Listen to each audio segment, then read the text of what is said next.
इस कहानी की शुरुआत भविष्य की दुनिया से होती है, जो कि एक डार्क एज है। धरती पूरी तरह से बर्बाद हो चुकी है और यहाँ पर पेड़ पौधे और जानवरों का बर्ताव पूरी तरह से बदल चुका है।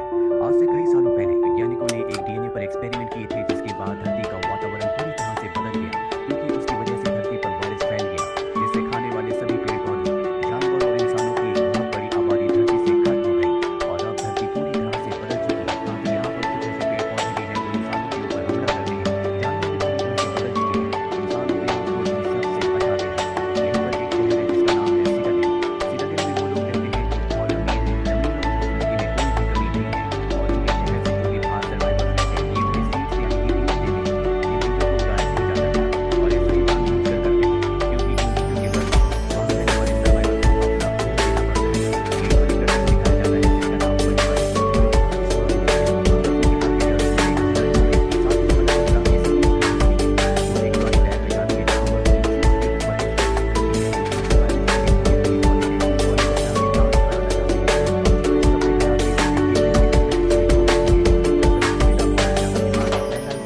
अपना खून देना पड़ता है। एक परिकर दिखाया जाता है जिसका नाम है बल। लेकिन अब चोरी करने वाला यहाँ का जनरेटर भी खराब करके चला गया है, इसीलिए उसे किसी भी कीमत पर इलेक्ट्रिसिटी को वापस लाना होगा, तभी वो अपने पिता को बचा सकती है। इसीलिए वो अपने पिता के भाई जॉनस के पास जाती है, जो कि उसके अंकल हैं। दरअसल वो सिटाडेल के लोगों के लिए काम करता है। उसके पास कई बच्चे हैं जिनका खून निकाल कर वो सिटाडेल के लोगों को बेचता है, बदले में उसे सीड्स मिलते हैं। और अब वेस्पर अपने अंकल के पास जाकर सब कुछ बताती है। वो कहते हैं कि मैं तुम्हारी मदद करने के लिए तैयार हूँ, मैं तुम्हें वो बैक्टीरिया दे दूंगा जिससे तुम अपना जनरेटर ठीक कर सकती हो, लेकिन इसके बदले तुम्हें मुझे अपना खून देना होगा।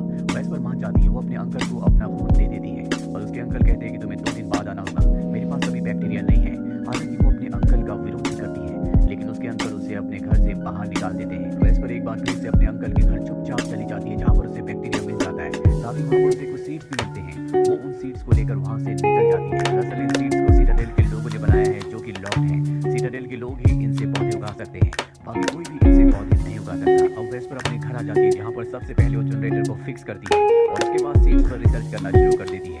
दरअसल वो किसी भी तरह से इनसे पौधों को उगाना चाहती है, साथ ही उसे ये भी उम्मीद होती है कि एक दिन वो अपने पिता के साथ सिटाडेल जाएगी ताकि उनका इलाज करवा सके। और उसके पिता कहते हैं कि तुम वहाँ नहीं जा सकती। दरअसल उसके पिता ड्रोन के थ्रू उससे हमेशा बात करते हैं, हमेशा वेस्पर के साथ ही चलता है। वेस्पर को इस बात से बहुत दुख होता है, इसीलिए वो घर से निकल जाती है। रास्ते में उसे एक जख्मी लड़की दिखती है जिसका नाम कैमेला है।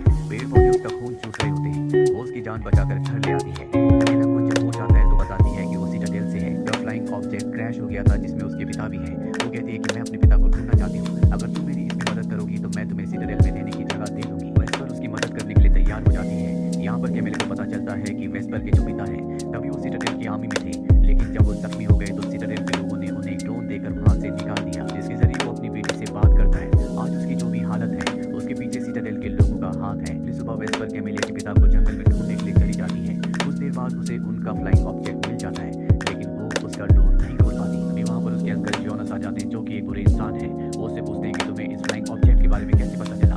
वो उसका डोर खोलते हैं, जिसके अंदर कैमेलिया के पिता जख्मी होते हैं। वो कैमेलिया के पिता को मार देते हैं, क्योंकि सिटाडेल के लोग उन्हें अंदर नहीं आने देते, इसीलिए वो उनसे नफरत करते हैं।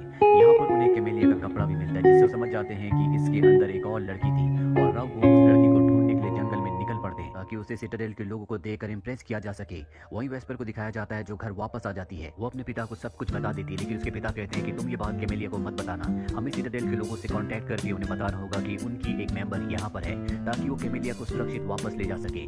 वो कैमेलिया को नहीं बताती कि उसके पिता इस दुनिया में नहीं रहे। वो कहती है कि तुम्हारे पिता मुझे नहीं मिले। धीरे धीरे कैमेलिया के सारे जख्म ठीक हो जाते हैं, जिससे कैमेलिया वेस्पर से बहुत ज्यादा इंप्रेस होती है। वेस्पर उसे अपनी सीक्रेट लैब में भी ले जाती है, जहाँ पर उसने अलग अलग तरह के बीजों से अलग अलग तरह के पौधे उगाए होते हैं, लेकिन इनमें से कोई भी खाने लायक नहीं होता। दरअसल वो बहुत ही ज्यादा इंटेलिजेंट है।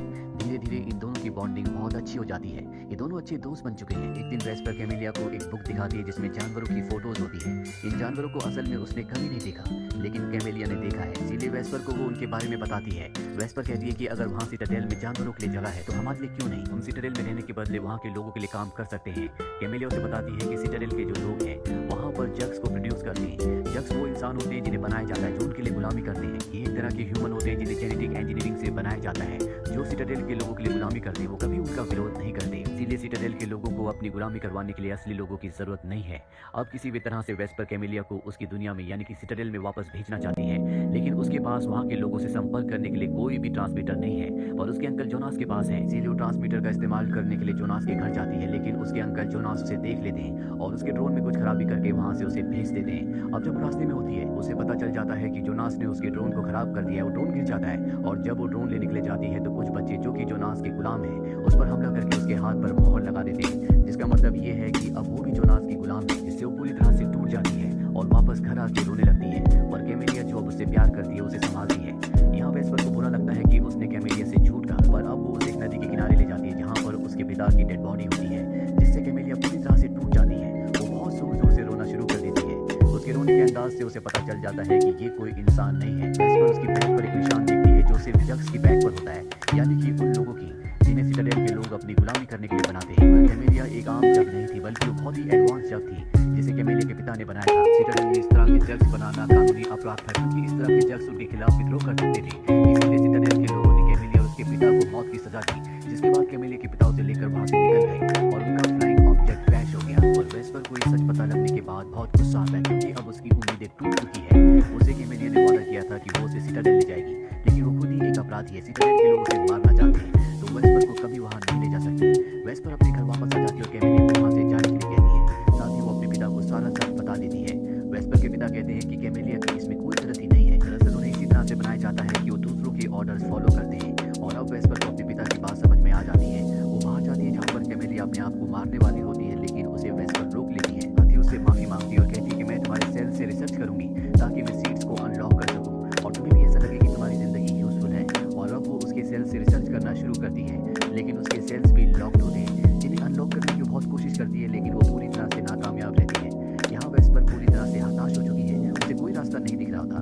तभी कैमेलिया उसे कहती है कि मेरे पिता ने कहा था म्यूजिक तुम्हें किसी भी तरह की सिचुएशन में कॉन्सेंट्रेट करना सिखाता है। और इसके बाद वो अपने पिता के धुन को बजाना शुरू करती है, जिससे उसके सेल्स के चारों तरफ जो बैक्टीरिया होता है वो अपने आप ही अनलॉक हो जाता है, यानी कि उसके पिता ने इस बैक्टीरिया को अनलॉक करने के लिए इस धुन के साथ जोड़ा हुआ था। और अब वेस्पर बहुत खुश हो जाती है, क्योंकि उसे समझ में आ जाता है कि किस तरह से बीजों को अनलॉक किया जाएगा जिसके चारों तरफ बैक्टीरिया है जो उसे ग्रो नहीं होने देते।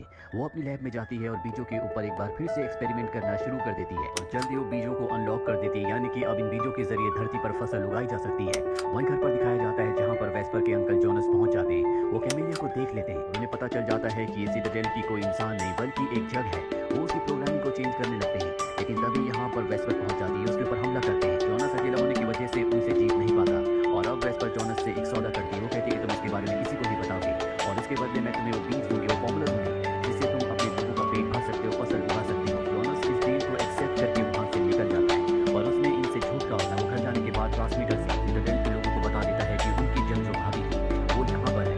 वो वेस्पर के घर का पता बता देता है। वहीं वेस्पर ने बीजों को अनलॉक करने के लिए जो केमिकल जो लिक्विड बनाया होता है वो उन्हें उन बीजों के ऊपर डालती है, जिससे बीज अनलॉक हो जाते हैं। तभी उनके घर के अंदर जहरीली गैस फैलना शुरू हो जाती है। वेस्पर के पिता समझ जाते हैं कि सिटाडेल के लोगों को इस बारे में पता चल चुका है कि उनके घर में एक जग है और ये उनका हमला है। कैमेलिया तय करती है कि वो अपने आप को सिटाडेल के लोगों को सौंप देगी, पर वेस्पर के पिता कहते हैं कि तुम अगर में अपने आप को सौंप दो तो भी वेस्पर के पीछे आएंगे, तुम पूरी तरह से जंगल में चले जाओ। और जब सिटाडेल के लोग यहाँ पर आएंगे तो मैं उन्हें कह दूंगा कि यहाँ पर कोई नहीं है। ये दोनों उसकी बात मान जाते हैं। वेस्पर और कैमेलिया दोनों जंगल चले जाते हैं। वहीं सिटाडेल के सोल्जर अब आते हैं, जो सबसे पहले वेस्पर के अंकल जोनस के घर जाते हैं और उन्हें मार देते हैं, क्योंकि उन्हें पता होता है कि जोनस उनके खिलाफ है।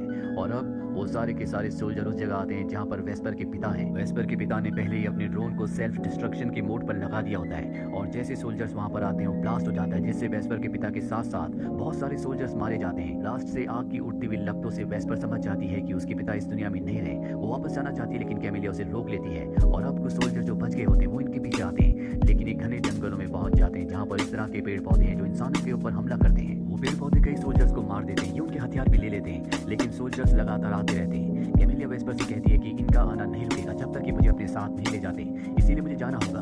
हालांकि वेस्पर उसे रोकने की कोशिश करती है और तभी कैमेलिया वेस्पर को किस करती है, जिससे उसे नींद आ जाती है। वो उसे एक सुरक्षित जगह पर ले जाकर उन सोल्जर के पास चली जाती है। सोल्जर्स कैमेलिया को अपने साथ ले जाते हैं। अगली सुबह वेस्पर की जब आँख खुलती है तो वहाँ पर कोई भी नहीं होता। वो वहाँ से अपने घर जाती है जो पूरी तरह से राख में बदल चुका है। वो वहाँ पर कुछ सीड्स को प्लांट करती है जिनसे अब पेड़ पौधे उग सकते हैं। तभी यहाँ पर कुछ बच्चे भी आ जाते हैं जो जोनस के गुलाम थे, पर अब जोनस मारा जा चुका है, इसीलिए सब आज़ाद हो चुके हैं। वेस्पर इन सब को लेकर आगे बढ़ जाती है। यहाँ पर इन्हें पिलग्रिम्स का एक ग्रुप मिलता है। पिलग्रिम्स वो लोग होते हैं जो तरह छुपा कर रखते हैं। शायद ये सब के सब वायरस से इन्फेक्टेड है।